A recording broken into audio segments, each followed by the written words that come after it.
Son of Krypton versus Bat of Gotham. What's going on, you guys? It's your boy, Movie Boy Mike. And today I want to tell you guys why Batman vs. Superman was actually a great movie. But before we get into it, please be sure to hit that like and subscribe button. It really goes a long way. Now let's get right into it. You may remember Batman vs. Superman way back in 2016. This was the first time Batman and Superman were ever on screen together in a live-action film. They had been on screen together before, but this was the first time in a live-action setting, taking place right after Man of Steel, which was a 50-50 movie depending on how you feel about it. However, Batman vs. Superman totally topped Man of Steel, and I want to tell you guys why. First off, the biggest problem with this movie, I will say right off the bat, was the title. With the title being Batman vs. Superman, everybody expected them to fight for an hour and a half on screen. 2 hours later. The title alone misled the public. If the movie was just called Dawn of Justice, I think that would have gotten rid of the whole notion that Batman and Superman had to fight for 2 hours on screen. Just like the animated movie from 1997, they didn't use the term versus in that title. Not to mention, this was the first time we ever got to see Ben Affleck as Batman. And I don't think we truly appreciate how well Ben Affleck did playing Batman. I believe you. You notice that the film is actually from Bruce Wayne's perspective, as he narrates the film in the beginning. There was a time. Let alone the actors they chose to play the Waynes, Jeffrey Dean Morgan and Lauren Cohert. Anybody who watches The Walking Dead recognized Maggie and Negan right away. But following that amazing scene was the scene where Bruce Wayne was lifted up by those bats in the cave, symbolizing how he's meant to become the Batman, the savior of Gotham. I thought that was a really, really cool way that they foreshadowed his future. But let it be said that Zack Snyder did an amazing job articulating Ben Affleck's Batman, especially with the Jason Todd uniform hanged on the wall. This was the first time we ever got any kind of Easter egg of Jason Todd in any kind of live-action setting. But hardcore DC fans know that Jason Todd was beaten to death by the Joker with a crowbar. Also, Batman's nightmare is such a crucial part of this story that really hardcore DC fans appreciated, but when you're trying to pander to a larger audience that isn't as familiar with DC Comics, that's where it gets a little tricky. This movie sucks. Keep in mind, DC Comics was trying to keep up with the MCU. In Batman's nightmare, we see the Omega symbol, symbolizing Darkseid.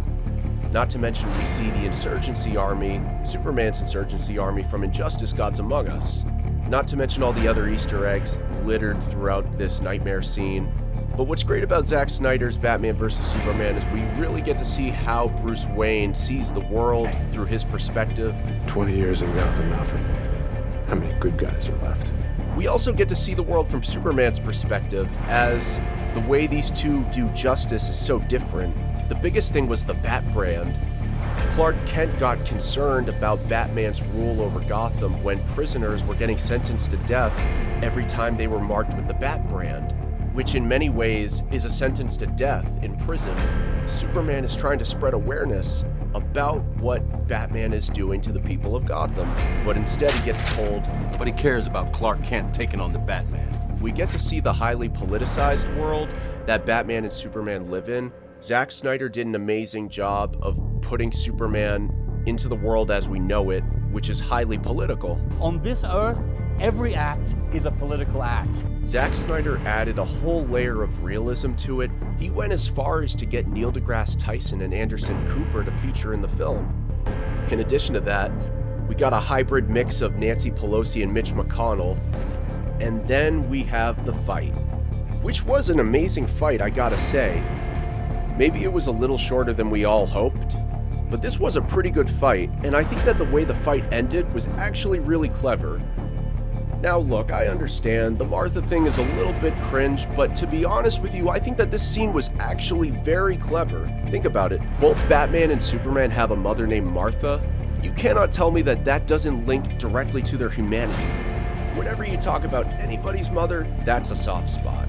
And I think that Zack Snyder, despite all the cringe the fans felt within this scene, I think that this scene was unbelievably clever, and I think that this gave Batman and Superman a common ground, and a reason to fight together. Martha won't die tonight. And then obviously, there's Doomsday. DC fans were ripping on this Doomsday because of the lack of spikes.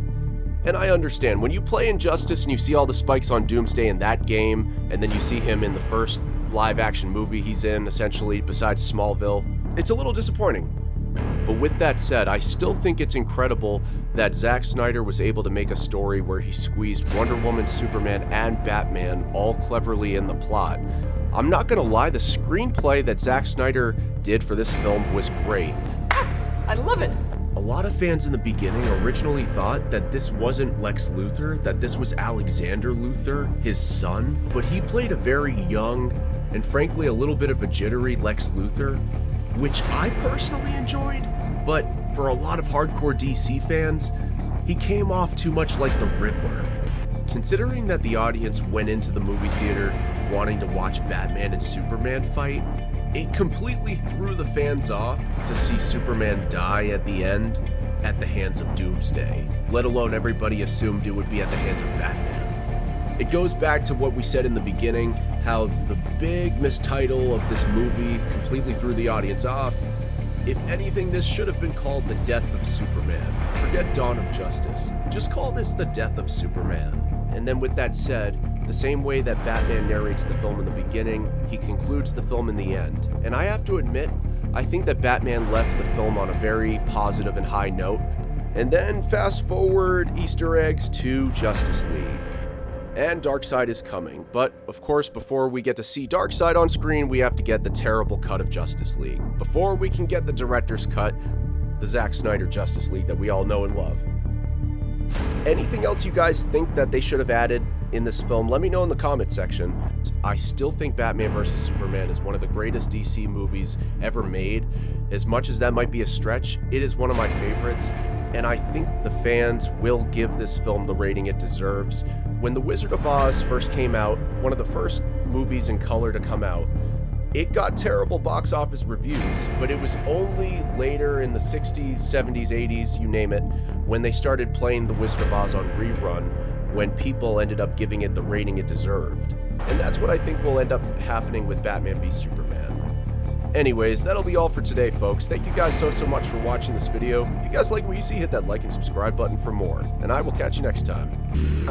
Was that Movie Boy Mike? Oh boy, I think that was Movie Boy Mike.